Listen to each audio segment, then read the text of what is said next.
I was born in Roanoke, Virginia on August 1st, 1920.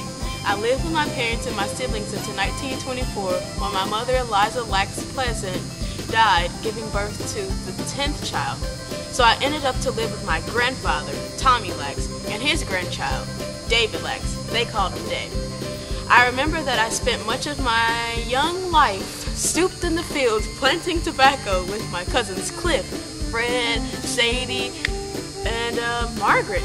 I studied at school until the 6th grade. I grew up in Clover, Virginia between fields and fields of tobacco until the April 10th, 1941, the date when I married Dave.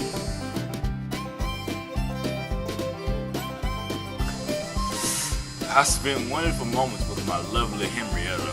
She was the most beautiful woman that I ever seen. But sometimes life is like a flower that withers soon. The time takes you away, people that you love. I forget a lot of parts of my life, but I can't forget the day Henrietta said to me, "You better take me to the doctor. I'm bleeding. It ain't gonna be my time." It was the worst day of my life.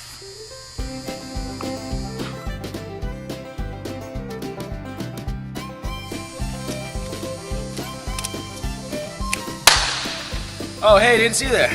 My name is Dr. George Guy. My medical research started on February 5th, 1951. Johns Hopkins got Henrietta's biopsy report back from the lab, and he told her it was a carcinoma in situ, a cervical cancer. So Dr. Hopkins started with aggressive radium treatments in Henrietta's body. Talind offered me a supply of cervical cancer tissue exchange for trying to grow some cells. I didn't hesitate. I was so determined to grow the first immortal human cells. Sorry, gotta go. I got an operation to do.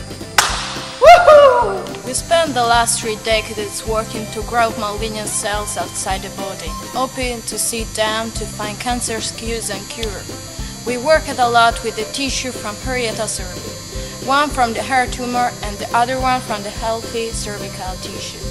My husband George worked hard to find the nutrients that the cells need to survive. 2 days after Henrietta went home from the hospital, I saw what looked like little rings of bright egg white around the clothes at the bottoms of each tube. And I said to George, "The cells are growing." It was a miracle of the science.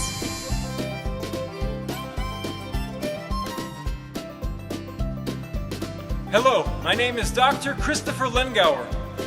Henrietta's cancer started with HPV inserting its DNA into the long arm of the 11th chromosome and essentially turning off HERP53 tumor suppressor gene.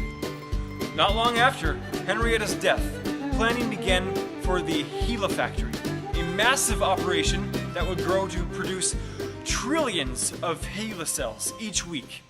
It was built for one reason, to help stop polio.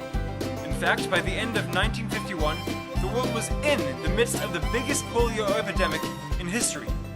With the Henrietta cells, scientists launched a huge medical revolution.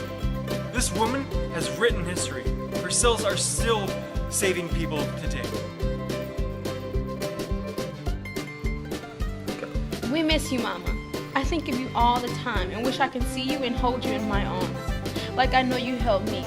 My father said that you told him on your dying bed to take care of Deborah. Thank you, Mom. We will see you again someday.